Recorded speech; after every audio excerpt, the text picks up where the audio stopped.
You have found what lights you up. I'm your host, Sunny the Life Coach, and I'm here because I see you searching for something or someone out there to help you feel better. Something to take away the pain that you're feeling, the inadequacies. I know all of the things that happen in life can leave you feeling empty. Your search is over. This podcast is all about finding your own freedom and power to love yourself enough to shine in the ways you were always meant to, the ways in which you are already fully capable of. If you're ready for some real talk, some serious truth bombs, and a few F-bombs, you are in the right place. Let's do this. Let's get lit.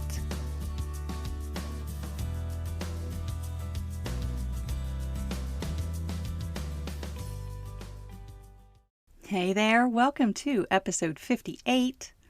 Listen, I hope you have enjoyed the conversations that I've shared during the month of April because the calendar has officially flipped to May and these talks just keep coming my way. I'm going to be completely honest and tell you that I had a moment where I thought I needed to do something solo and shorter, but you know what? That's just not in the cards right now. It simply isn't. Because May is Mental Health Awareness Month. And if you've been following this podcast, you'll know that last May I devoted the month to those really difficult emotions that we all have. We do. And I've moved well beyond the point of calling them difficult. And we'll just say that sometimes these emotions are absolute shit. Let's just be real and raw here. So perhaps it's synchronicity that this particular conversation ended up being ready for release during the first week of May. Actually, I'm certain that it is. It was meant to be at this time in this place. Because you all just don't even know over how many weeks we scheduled and rescheduled this particular episode. The fact that it's finally ready to be live is just perfect at this time in this place. Today I have my amazing friend Caroline Sabo as a guest on this podcast. Now, Caroline is spelled just like Carolyn or Caroline. She is French and she gave up a long time ago on using her full given name because we're either going to say Carolyn or Caroline, no matter what. She shortened it to Caro. That way it's going to be either Caro or Caro, but she at least has a 50-50 chance of correct pronunciation. Oh man. Know this. I love this woman fiercely. She is another member of my tribe from coaching certification. So far, you have been introduced to Christine, Lydia, and now Caro. As I've said before, we are such a diverse group of women, yet we are so very connected and bonded through our common experience that it's just meant to be. We were meant to be together. I had the honor of meeting Caro and most of my other tribe members in the flesh last March here in Dallas. Because this is my home, I remember playing taxi for everyone. I happily volunteered to do so. And shuttling them from the airport to our Airbnb where we were going to spend time together while we planned to attend a conference that was canceled at the 11th hour due to COVID lockdown. Caro was one of two members who had a bit of a later arrival, and so she knew before her plane took off that the conference was canceled. She came anyway. She simply kept going.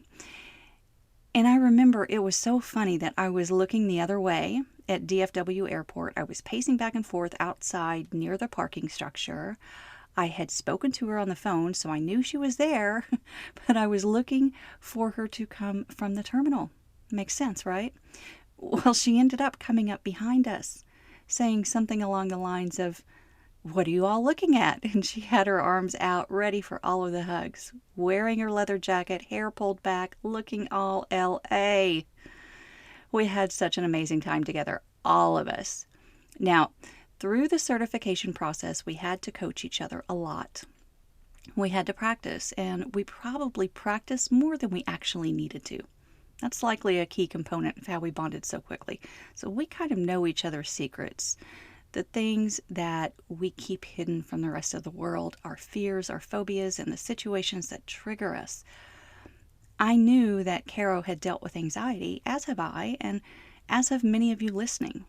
And I was a guest on her amazing show, the Living Well podcast, a little while back, and truly at the time, we thought we would just record episodes for one another in like a week.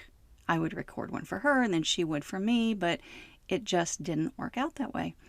It's taken a little while for this one to come together, and I want you to know that it is absolutely the way that it's supposed to be. And I asked her to come here today to speak about anxiety, and she laid it all out there. The experiences, the trauma, and finally how to live with it. Is anxiety an emotion? Is it an affliction? Can it be managed? Can you come out of your traumatic experiences and still feel like a whole, worthy, and fully capable human? Listen today and find out. She has some fantastic insights to share. In honor of Mental Health Awareness Month, let's do this anxiety thing. Welcome, my beautiful friend, Caro. I am so excited. I am so grateful to have you here today, my love. I am so honored to be here, a guest on your podcast. Oh my God. Yes. What an honor. Thank you for having me. Oh my goodness. Stop. Oh, tell me what lights you up. What lights me up?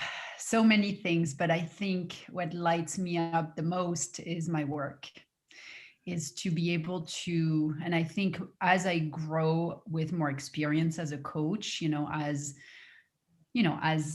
you see more and more and more and more clients, more and more and more human beings, you are exposed to so many, to different scenarios of lives and different pains. And it's just so rewarding and brain fueling and heart fueling and all of that, for me to be able to just sit in the sessions with my clients, men, women, coming in that space to cry sometimes, to dump their pain, to dump their worries, and for me to just be there with no judgment, receiving it and trying to use my best intentions, my brain, my knowledge to try and make something better for them out of the mess, to sort of clean it up and help them grow from that pain. So I just feel very, very blessed to be doing this work, and it really lights me up. It really lights me up because it's just, I never feel like I'm going to work. I never feel like, even if certain sessions can be more draining than others, it's just so beautiful to just be able to just help someone else. And I feel like, I was told that I was born smiling and that I was born, an empath and sort of, and yeah, I think I was a pretty, caring, genuine kid. And I think this is exactly my path. This is exactly what I'm meant to be doing. So that really lights me up. I love it. When you find your purpose, when you Mm. find that place, yeah, that's a fire. That's a fire within, is it not?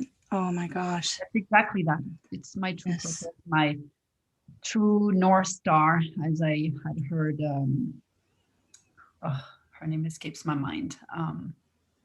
Not Byron Katie, but anyway, the name will Yeah. come back. Yeah. But yeah, my true North Star is really that.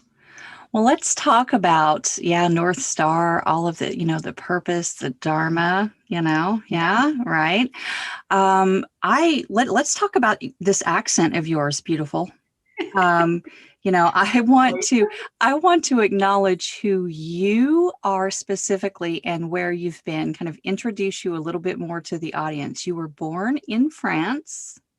Yes. And you've lived in several countries along the way, and in so doing, you've seen so many cultures. And tell me about the other countries, or tell us about the other countries that you've lived in, and just very quickly, and in that with what has recently happened for you here in Oh, the yes. States, please? Yeah, so I was born in Paris. I grew up in Paris, and to make a very long story short, I think even though my parents didn't have much money when I was growing up, they always brought us to traveling. We always whatever rode the train at night to this and that country with the car on the train, on the boat, on this. So I was always exposed to traveling. My parents had come from other countries themselves, so they had been exposed to other countries as well. And so I think it was in me, to travel and to be curious of other places in the world. And so, yeah, I came to study in the US, sort of after 2 years after high school in Paris. I transferred to the US. And make a very long story short, I graduated, went to New York for work. I worked in New York for many years, and then got a new job. Was asked to transfer to London, so I worked in London. And then my fiance got transferred to Dubai, so I quit what I was doing in London, and I met him in Dubai. We spent a few years there, and then a few years in Mumbai, India. And I've been in LA for 10 years.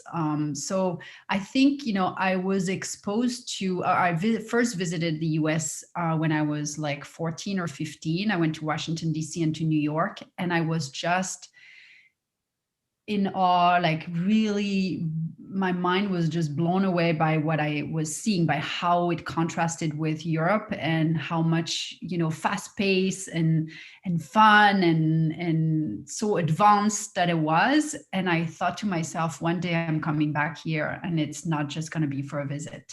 Mm. And so I did, and it was a big dream. And I remember when I lived in New York, every time I would, whatever, fly somewhere and come back and drive over the Triborough Bridge, coming back to my apartment, it was like just looking at the skyline, I felt like this is home, this is home, this is home. And I didn't even have a family at the time. It was me, like me and my little life, but it felt like home. And yeah, been in Los Angeles for 10 years now. I love it. Mhm. And so last year in June, my birthday is June 1st. And so literally June 1st, I thought, what am I going to do for my birthday? And I thought, I think it's time for me to apply to become a citizen Mm.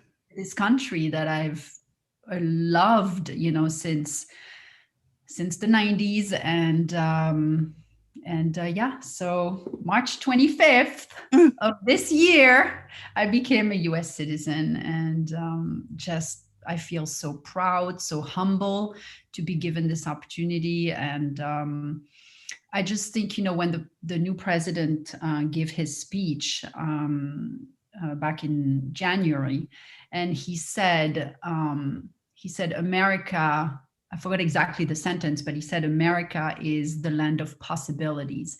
And that is exactly what I felt when I first landed into this country, that it is a land of possibilities. And that was my journey. America always has given me a chance, made it possible for Yeah. those who want to, and who, yeah. It has been a beacon for so long, for so many. I mean, most of us here are immigrants, Mhm. honestly. And I wanted you to share that story because I just teared up when you shared. I'm getting emotional now, even just thinking about it. When you shared how joyful you were to become a citizen. And I think about, especially over the past several years, where there has been all of this turmoil within our own country of this or that or right or wrong, and all of these things and all of this division. And I thought it was important to bring into the conversation someone who has loved this country from the first time she set foot on it at age 14, Mhm. Yeah. to the point where today she is just like, thank you. I'm Mhm. grateful. How Yeah. amazing. Yeah, I mean, the world is not perfect. We are not Right. perfect as humans. So Right. I can tell you, like, we can complain all we want about America, but it is a land of freedom. I know it's not perfect. I know there is, a lot to say to do better, Hmm. in human, um, equality, and so many points. But God, when you compare to the rest of the world, Mm. it is pretty damn the best Mm. in terms of freedom, in terms of rights, Yeah.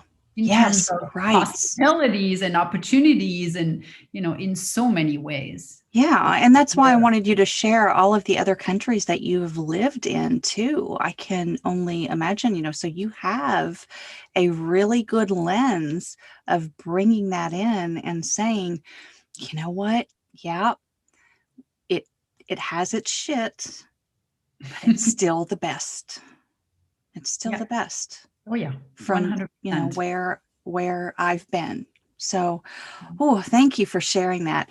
With that said, I did ask you here today to discuss anxiety Mm, because I know it's something that we've both dealt with and we've coached each other through over the past yes. couple of years, just different situations and that kind of thing. But what do you think? What would Caro's definition of anxiety be? Is it an emotion? Is it a state of mind?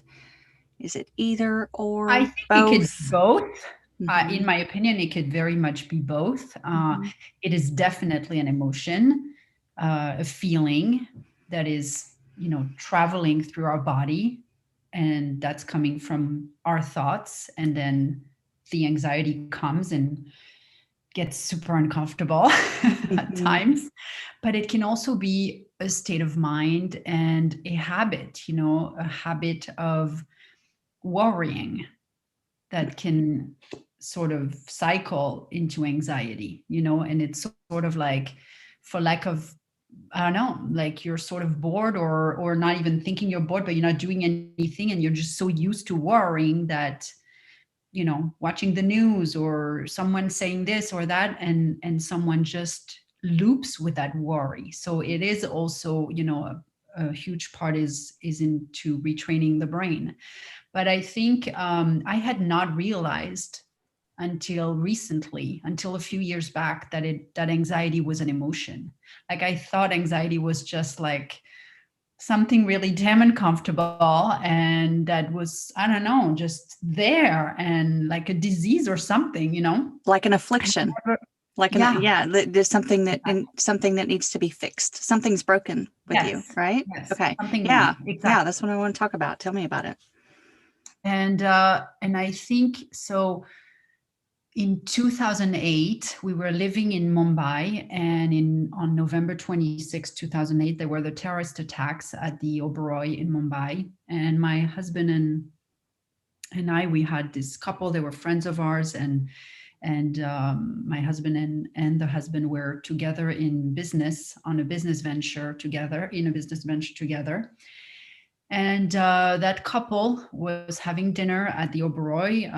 We were all living in India. We didn't have kids yet. I was pregnant with our first one. They had three little children, and both of them were killed, shots, at the Oberoi by the terrorist while just having a bite after, having gone to see an exhibit.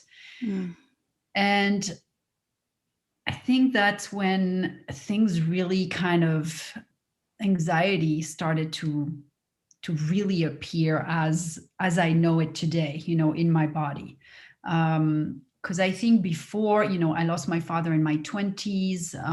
He died of a brutal cancer.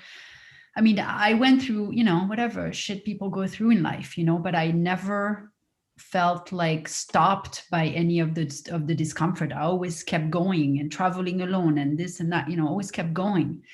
But then from that time, I think, I don't know, things never were the same, like the same sort of bravery and go go go, Mm-hmm. mindset that I had before. It kind of like stopped from that attack. It felt, my husband was supposed to be at the same dinner.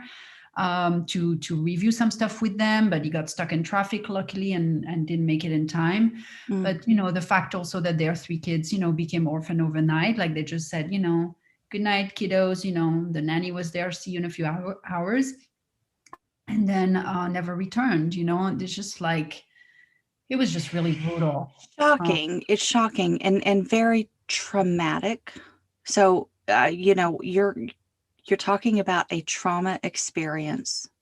Yeah. And also the fact that you're carrying your first child at the time. So your mind is going to all of these places of what ifs, and your husband was stuck in traffic, all of those things.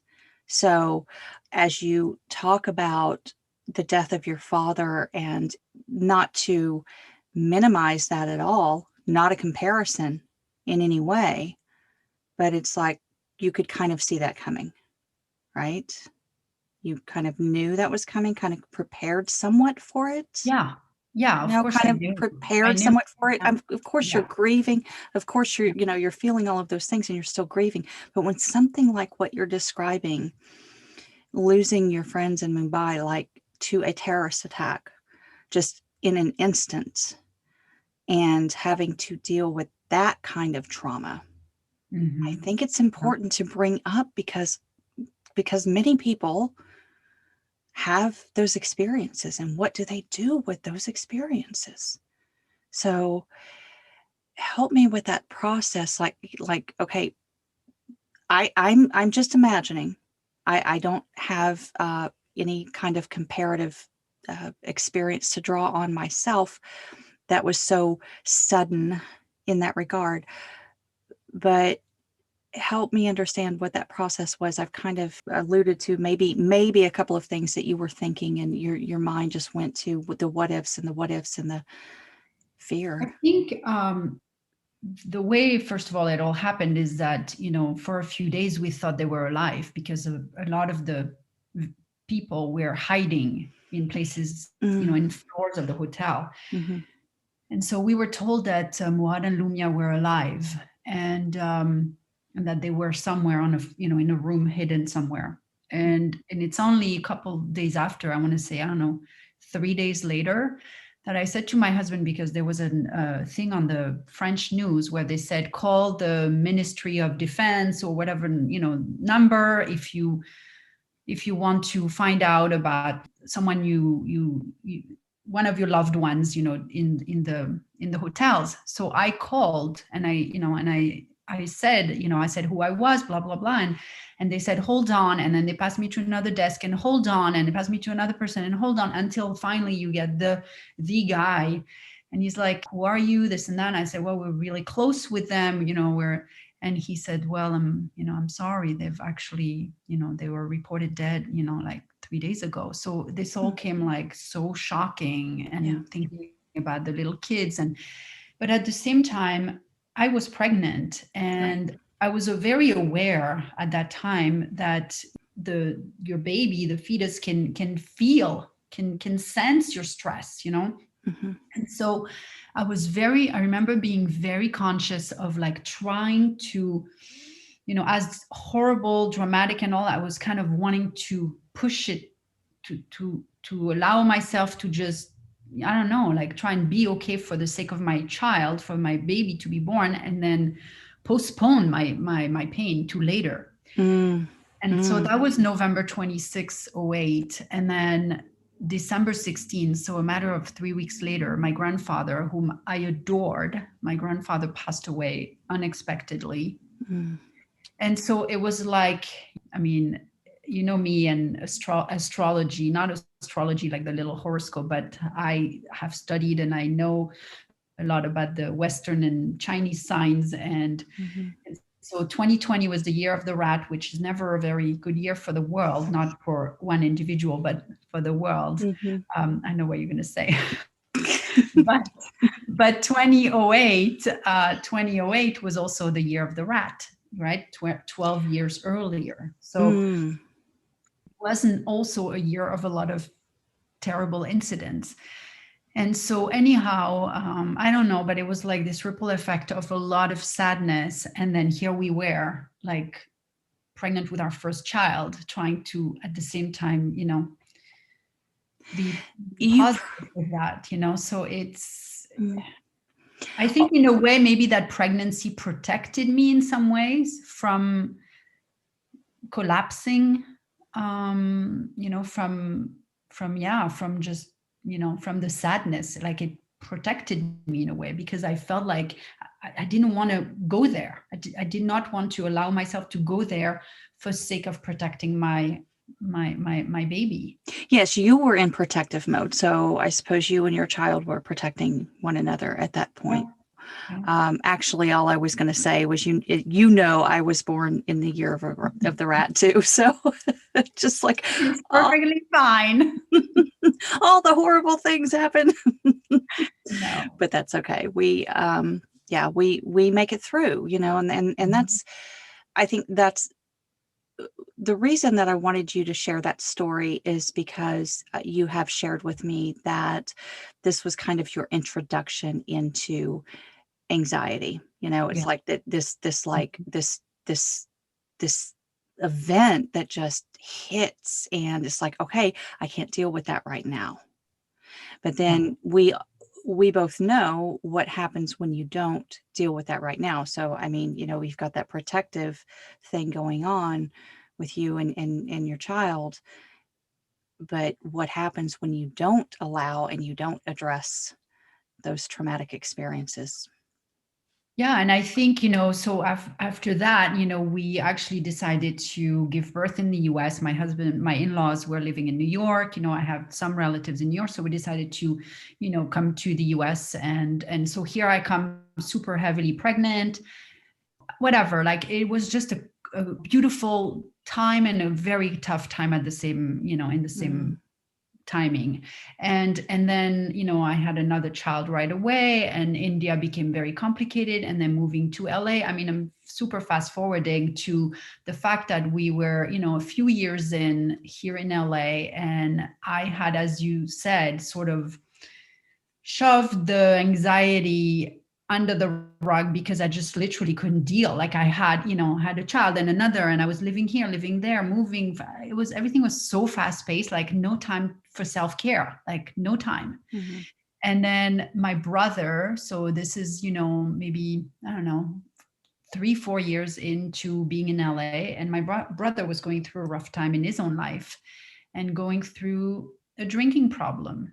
And my brother is like, not my child, obviously he's my brother, but like we're really close, he's my only sibling. Mhm. And I took it in, so bad, like, my mother's pain from not knowing how to help her son, who was battling an alcohol addiction, and, all of that. And so I found myself driving on the freeway, driving to go get to my kids' school, whatever, and bang, panic attack. And I think it was from like having just shoved it and shoved it and shoved it under the rug constantly, not even knowing where the anxiety was coming from, and just like, okay, it's something wrong with me, like let's just, breathe and just keep going, it will disappear, eventually, but it never did.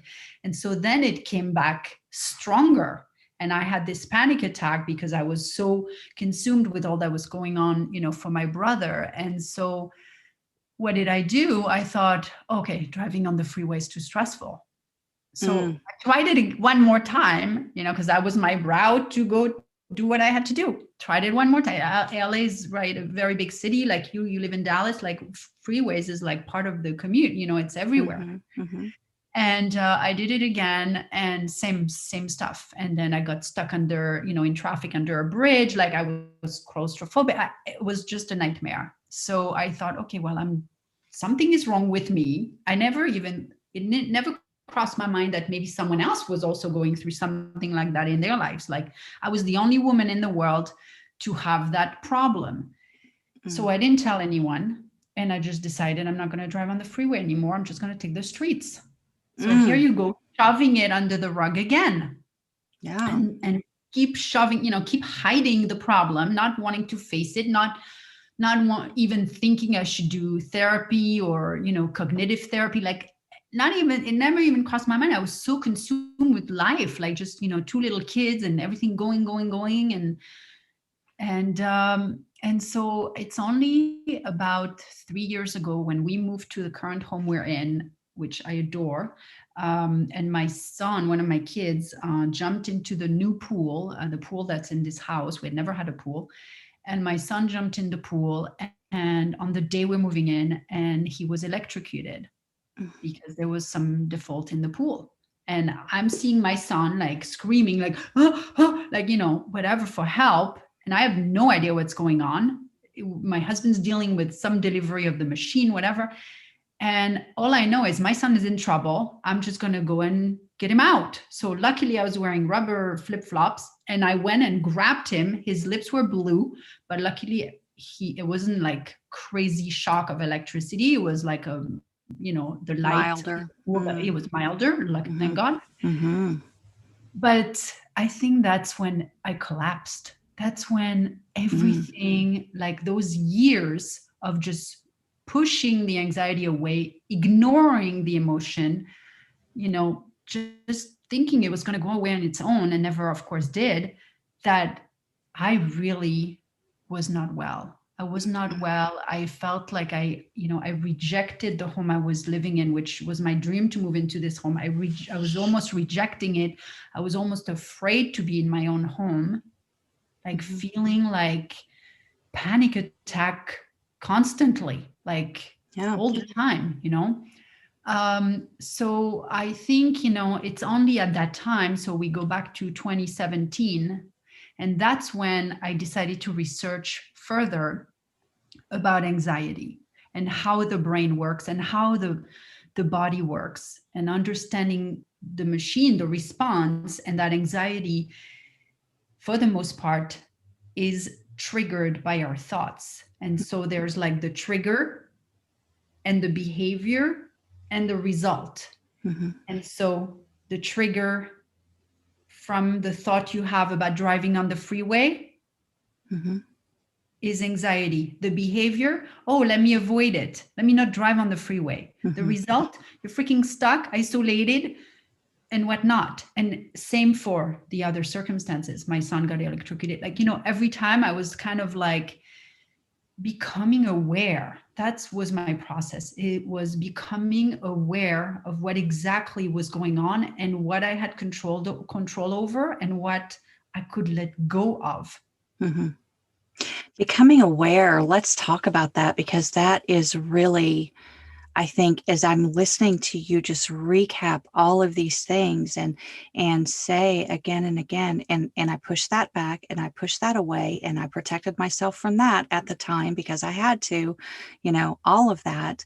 And then these signals come up in my body while I'm on the freeway, and I blame it on the freeway when Yeah. it's probably your body is saying, your inner self is saying, look, I'm trying to tell you, you have some things to resolve, but you Yeah. don't want to see them. You don't want to see them because I just need to be living life. I don't need to be taking the time to look at that stuff that is painful. Yeah. And I regret, not, I mean, I guess sometimes this is the journey you have to take, like, in order to free yourself later on. It has to be, you grow through adversity, right? You don't go through the easy times, Mm-hmm. mostly. And I just think that, um worrying now, I feel that worrying maybe is useless. And I don't know if worrying is useless or not, but in my opinion it is useless, Mm-hmm. because for sure I've not seen how worrying is truly helpful. Worrying for me has driven to much more anxiety, has driven to perpetuating anxiety, um, making my, sort of my brain go off track. So I've removed myself from watching the news, as you know, Mm-hmm. and I've tried to live much more in the moment. And as we just said, becoming more aware of my thinking, and sort of thinking and planning when I have like something, like a doctor visit. I don't care so much to go to the doctors. I do because I have to, and whatever, to do my annuals and whatnot. Mm-hmm. But I don't love all that stuff like you. I don't love, going to the dentist and all of that, all of that. But when I do have things that trigger thoughts that will trigger rather anxiety for me, I try to just become aware and curious about what's going on in my body, because I feel like when we're curious about it, then we open some doors versus what I was doing before for years of just, okay, there's something wrong with me. I'm some kind of, unicorn. Nobody else is dealing with this. I'm meeting a ton of moms, a ton of other human beings, and no one is having any issue with the freeway or with this or with that. So it's just me. So let's shut up. Let's try and appear like I'm some kind of normal human being and carry on with your life and stop whining. It was really like what I was trying to do. And so I feel that there is so much uncertainty in the world, right? And I feel like with the pandemic, with 2020, I mean, there's more uncertainty than we have known in our lifetime.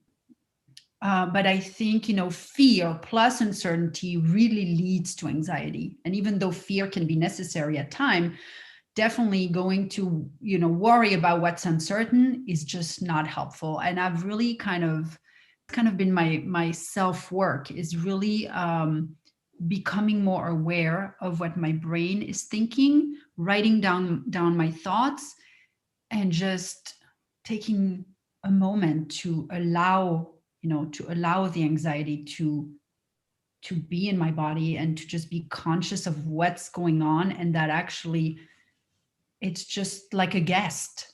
It's just like a visitor. Oh my gosh, you are in my head, because I was just sitting here thinking about myself having used that analogy of these emotions, especially the ones that don't feel wonderful, right, are going to show up on your doorstep. And they're going to, and they did for you over and over again. And you kept slamming the door. I mean, you'd open the door and you'd be like, oh, no. Oh, hell no. No, not today. I have too much going on. Slam the door in their face over and over and over again. Exactly. And it's like, sometimes we have to set aside that time and that space more than anything, even just that space with ourselves, to open the door and let them visit for just a little while. Because when we do that, they don't really need to stay long. But the more times you shut the door in their face, that's when it really starts to pile up.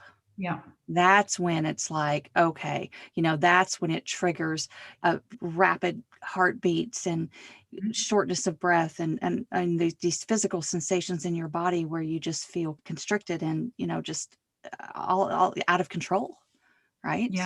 Because and it will keep us stuck. It will keep us stuck if we don't, if we are not able to take a step back and realize how our primitive brain works, using our higher brain, our thinking brain, to see how the machine works. The more we are aware of how the machine works, the more we can work with it, and it can work with us rather than against us. And I feel that also, I'm not someone who buffers with food or alcohol or even Netflix or even shopping, or I don't know what is my buffer. Maybe work. I could kind of lock myself just doing a lot of work or doing a lot of stuff for my kids, or doing like just constantly keeping myself busy. But I think that for someone who maybe needs to compensate, to numb that super high discomfort with food or with alcohol, and we've seen 2020, the people, quarantine 15, like people gaining so much weight, people, the drinking problem, it's huge, it's real. But it's more like I'm also trying to like play with my brain, and I do also that kind of work with my client is get up in the morning and think, what will I get if I feel anxiety? What am I going to get if I feel anxiety? And what am I going to get if I overeat or overdrink all day to try and numb that? It's kind of like drawing from old memory, from old behavior to go to the future to try and picture a different reward. Like instead of the reward being the drink, and then anyway you feel trashed and headache and whatever else, it's like the reward is, okay, I'm going to stay sober because I'm going to be feeling so damn good. I'm going to have like I'm going to be able to feel more balanced, more at ease, feel better than overindulging in whatever it is I overindulge with. So it's kind of like retraining the brain to seeing like an image of actually just feeling the emotion, as uncomfortable as it is more rewarding than all the cakes on the table, and and the feeling bloated or the feeling wasted or the feeling all of that at the end of the day. Mm-hmm. So that's where I feel that I like to do the thought work, but I also like to do the noticing what's going on and trying to give my brain images to be more at peace with the anxiety. I think curiosity is my superpower. Curiosity is coming from love. It helps me open up. It helps me expand. It helps me feel good, feel more open, more connected with the world than stuck in my home. This is all about mindfulness and loving kindness and all of that. I feel like there's so much more growth there and so much more peace for our brain than in keeping stuck and numbing and avoiding the emotion, and like I did, shoving it under the rug for years, and then it only catches you later on with a disease or some other shit that you will face. So it's really becoming more aware of how the brain works and how the brain is just always trying to protect us, right? Trying to like see the world as a big threat. But let's have compassion for our brain. That's how it was made. Mm-hmm. And just say, it's okay, brain. It's okay. You can do your work, but I can also do mine and quiet you down, because that's not where it's serving me right now. And specifically your brain. Your brain. It's great, I think, for both of us as coaches to have that general awareness of how it works and to share that with the world. It would share that with anybody and everybody who will listen. That's wonderful.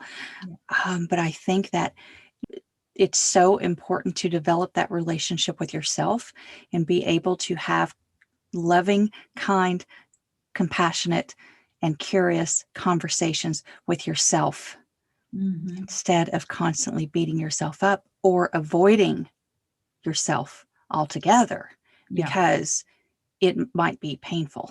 What is really behind that door might not be pretty, and it might not feel great in the moment. And so we just want to keep it closed. Yeah. And can we be comfortable in the discomfort?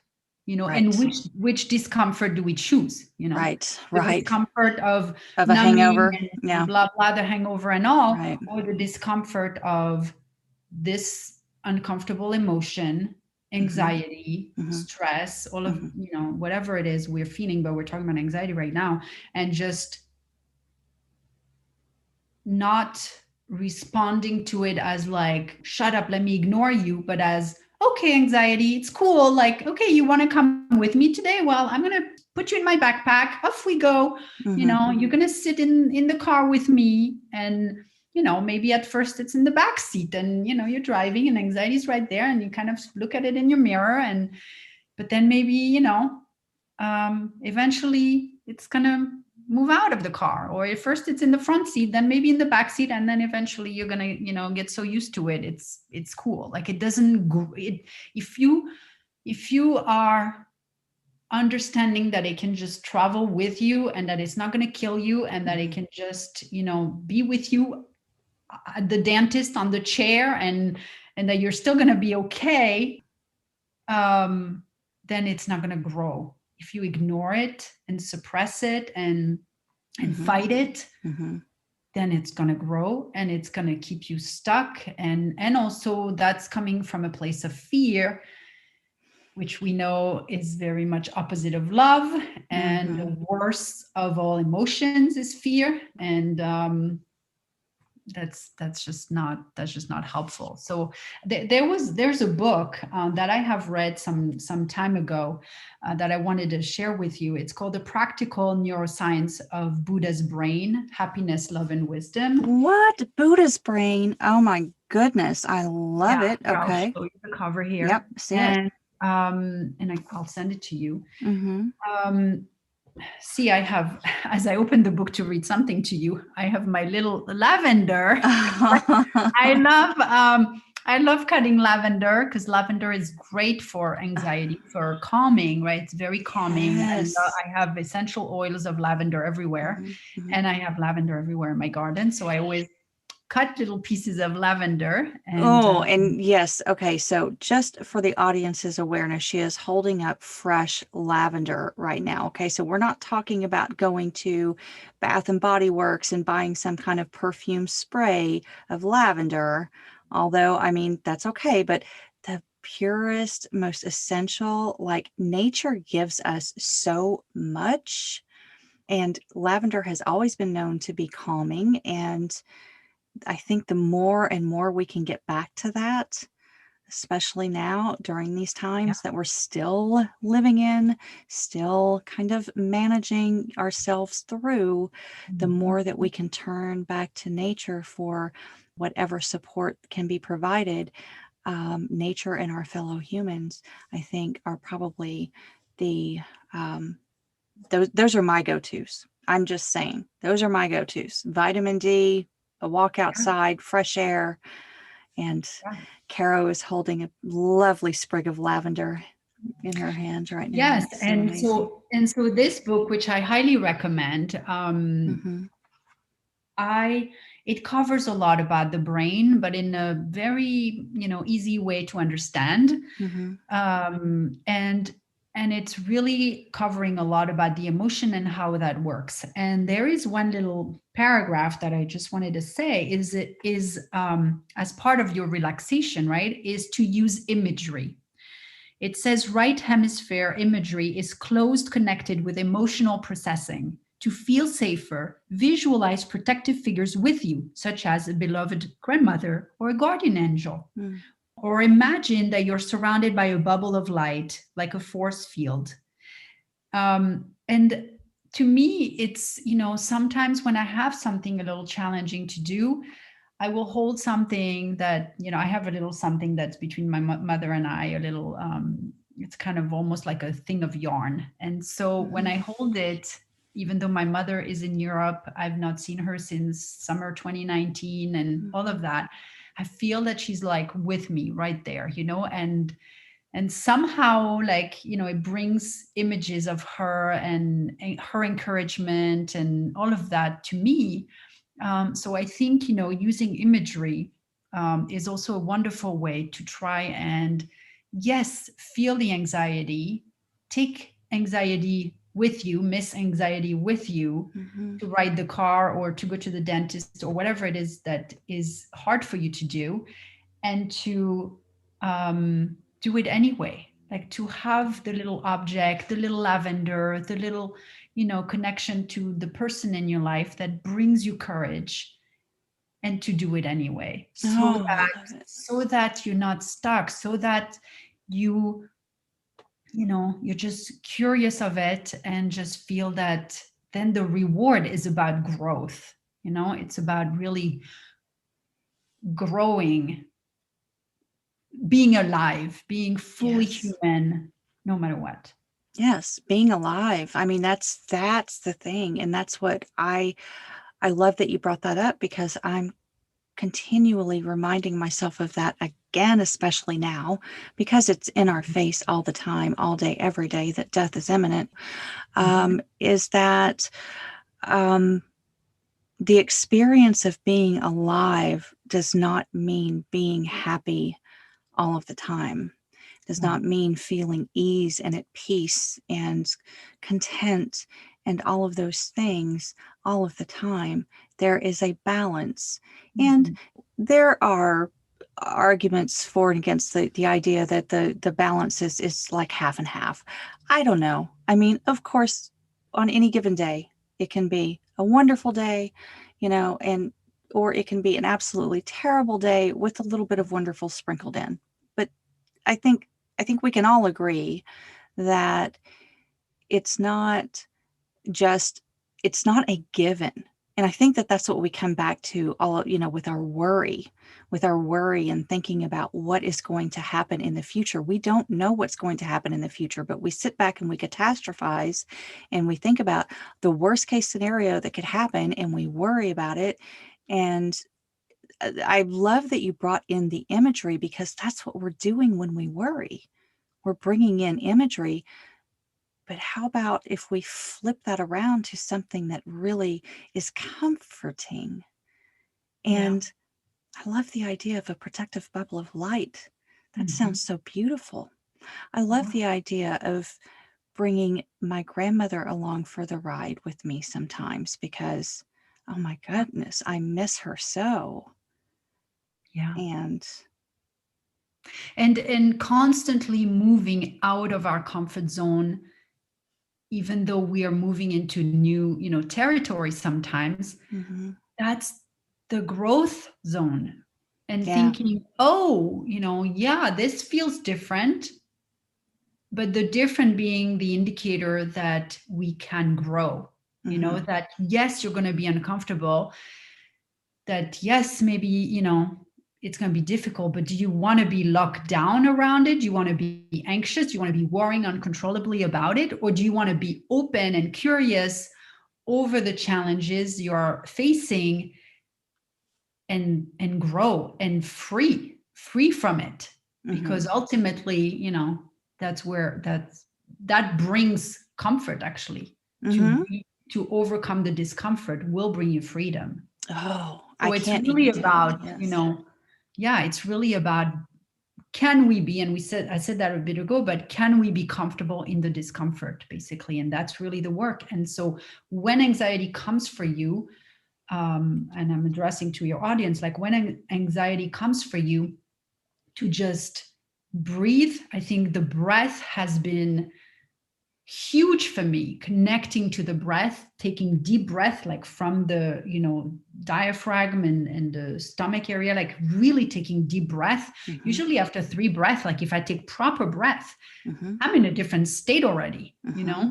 So it's like the breath and being curious, noting what's going on, writing down what's going on, or noting it in my mind, and also connecting to, okay, what is the Caro who's grown from this, like what does she look like how is she walking so freely and getting on with her drive and with her whatever she has to do, like looking at that picture as well as like my reward, rather than stuck, lonely, and sad, or whatever. Yes. I what's coming to mind for me is that I won't call this an anxiety thing, but I did have, I mean, a lifetime phobia of snakes. Lifetime phobia. I don't know where it came from. I have You are no, not alone. I yeah, don't have it, but I've heard yeah. it many times like before. like to the point where my reaction, my physical reaction would be to full body shakes if I saw one, just absolute terror. I have no idea where that came from, but it's just I've known that it's always been there. And um I did an episode about this. I probably need to retitle it because I don't think that it's very clear what it is. But the point is that I did do that. I finally did that because when we moved to Texas and when I had miles and miles and miles of nature trails right outside my front door that are full Mhm. of snakes. I mean, I won't say full of snakes, but there's a very good chance on any given day that I'm going to see a snake on those trails. Now, I had a choice. Am I going to completely avoid those beautiful nature trails because I might see a snake today, right? Or am I going to become a person who is no longer afraid of snakes, but actually is somewhat in awe of how beautiful they are, you know? And and that, I mean, seriously, it was like a switch flipped in my brain. The next time I saw a snake, I just stopped and I thought about it differently. And I thought, wow, it's kind of elegant the way that it's moving. It's not scary. It's not it's not a scary thing. And as soon as I had that thought, every time thereafter, I see one and I just walk on by. I do my thing, they do their thing. We're living, we're we're doing our thing. But I'm not afraid. And that feels so free. Yeah. So that's not anxiety, that's like a phobia. However, it's still a part of that fear response. It's all coming from that Yeah. fear. It's Mhm. all coming from that, oh my gosh, this could happen, this could happen. And Yeah, if and to the point, even though like you're talking about a snake, and I know that animals have that. I know for dogs, I had read that they can yeah, just shake it off and move on. Like they just shake off the yeah, discomfort and yeah, move on. yeah, they So literally shake it. They yeah, literally shake their yeah, bodies they do. and Mhm. they're, yeah, and it leaves. And And that actually I've heard works for humans too, you know, like oh, and I'm all about somatic yeah, movement, all of that stuff. Yeah. Yeah. Just all shake. about shaking the booty, Yeah. Dance, shaking dance a the little. booty, and also smiling. Yeah. Even when I was at immigration waiting for my interview, Mm-hmm. last month, and I was a little nervous to say the Mm-hmm. least. I had Mm-hmm. 100 questions to remember, this and Yep. that. Anyway, and I was wearing my mask, waiting in this big room, and I was smiling. No one could see it, but I was Right. smiling, and Yeah. I was wiggling my toes. And every time I did that, like when I was feeling nervous, I smiled and I Mm-hmm. wiggle my toes. And it's kind of like sending a message to the brain, like, okay, Mm-hmm. like, oh, now if she's smiling, like, what's with her? We're Yeah. supposed to be nervous. Like, what is this funny all of a sudden? Yeah. Like the brain is all of a sudden confused. And try it. Like you all see if at a moment you're nervous and all of a sudden you smile, it's gonna completely change the physical energy in your body. It does. Awesome. So trick your brain with Trick your smiling. brain. Move, shake, dance, Yeah. sing. I mean, and you don't have to have an audience to do it. Sing in the shower, sing while you're driving, whatever, just like, I guess just kind of engage all of your chakras. Yeah. Envision, Yes. who you would be. Envision that bubble of light protecting you. What other things? Oh my gosh, these are so good. These are so good. These just Have sex. hot. Okay, sex. Yep, sex. Sex I is don't good. know if you're going to cut it or not, but Yeah. anything, any little feel good, feel good energy, like anything to Mm-hmm. like recenter the energy to basically, because the anxiety is a vibration, so it's like a current, going through our body. So it's like you want to interrupt that current and replace it with something more uniform or whatever. Like Mm-hmm. instead of this broken thing that's Mm-hmm. agitating your body, you want something smooth and running nicely. Mm-hmm. So it's really doing anything to distract the mind, because it's ultimately so much coming from the mind and from all that we've just discussed. So yeah, shake it, do something good. Mm-hmm. have a good orgasm, Orgasms are good. I just don't have know. a piece of chocolate. I don't know, I just something. don't know how they work while you're waiting in line for your, to take your test for becoming a citizen. I don't know. Yeah, I just, that might be I was tricky. just wondering about that scenario. That's all. Or, while I'm waiting for the Silent test. one. Okay. So, Go with the so smile. practical tips, but I mean, okay. Practical tips to deal with anxiety on a daily basis. And, it can come from traumatic experiences, but we don't necessarily have to accept. Of course, consult your professionals, your doctors, but your practitioners. But we don't have to accept it as an affliction. I think that's kind of where we're coming full circle on this conversation, is that where we Amen. started is that it's like, oh, what is happening to me? This is how it is, right? This is just apparently how my life is now, Yeah. right? Yeah. That may or may not be true. And if you get really curious and ask yourself if it is true, you might Hmm. find out Yeah.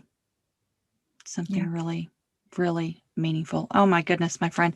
Thank you so, so, so much for this conversation, because it has been an amazing conversation so far. I know we need to wrap it up because I could talk to you all day long. Before we do that, though, I just want to come back to that worry Mm. and, the mention of worrying, and how have you kind of resolved any of that? Have Mhm. you? Yes, I have. I feel that, I mentioned earlier that it especially became stronger in my life when my brother was going through such a difficult time with addiction and other things in his life. And as we both know, as coaches, we don't stop worrying by changing the circumstance in our life. So I was not trying to make my brother a different person. Although I will say, he will be 6 years sober this coming July, and I'm extremely proud of him because that came from him.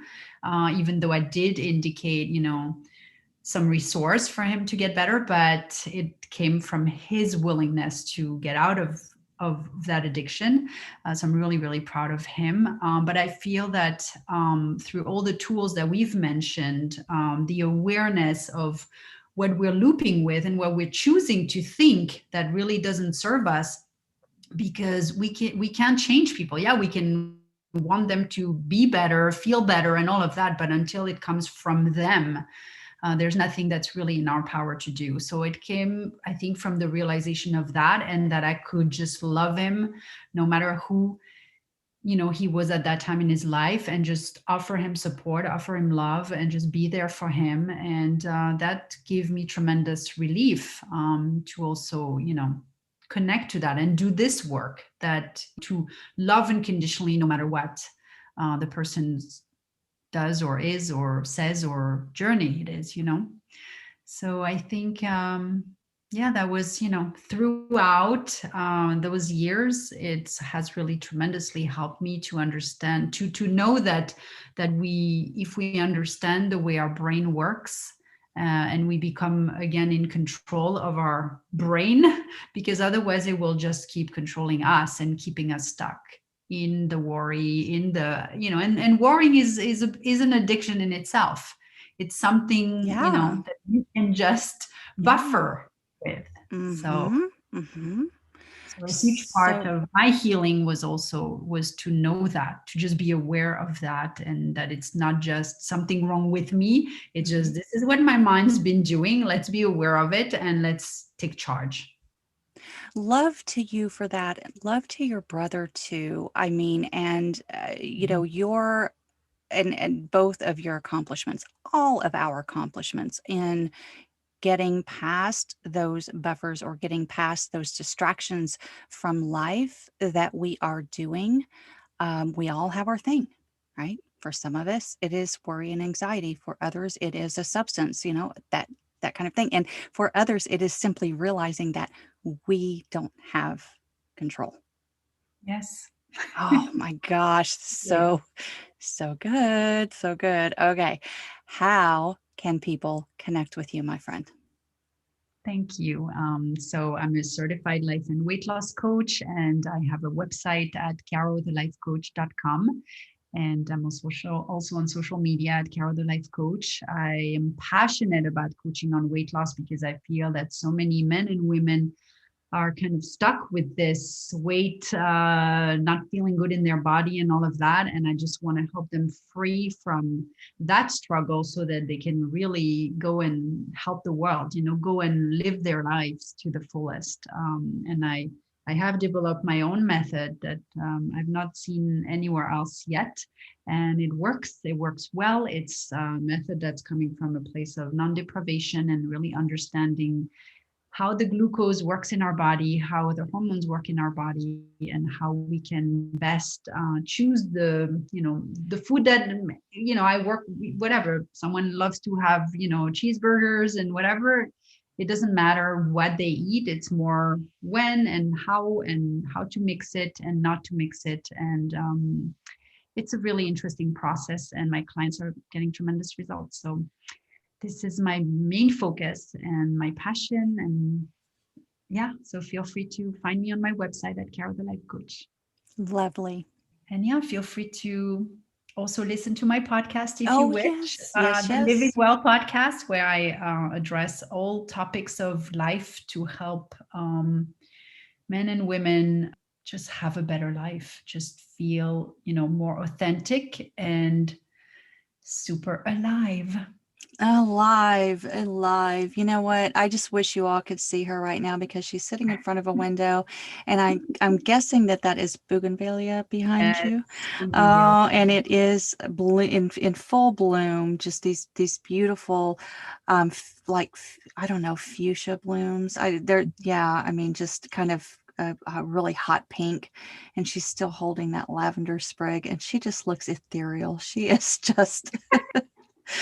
Oh, Thank I'm you. blissed out with you right now. Thank you so much for having this conversation with me today. Thank you so much. Thank you, All right. Rachel. Love you. Thank Ciao, you. ciao.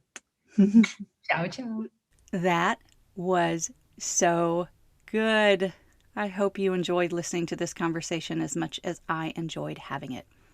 Anxiety is definitely a part of the human experience. I absolutely believe that those signals in your body need to be heard. The very reason they are so uncomfortable is because they need your attention. As you've heard today, you can certainly choose to ignore those signals, to push them under the rug. You can do that, but at some point, it's all going to come back to the surface with way more intensity than it would have if you'd addressed it earlier.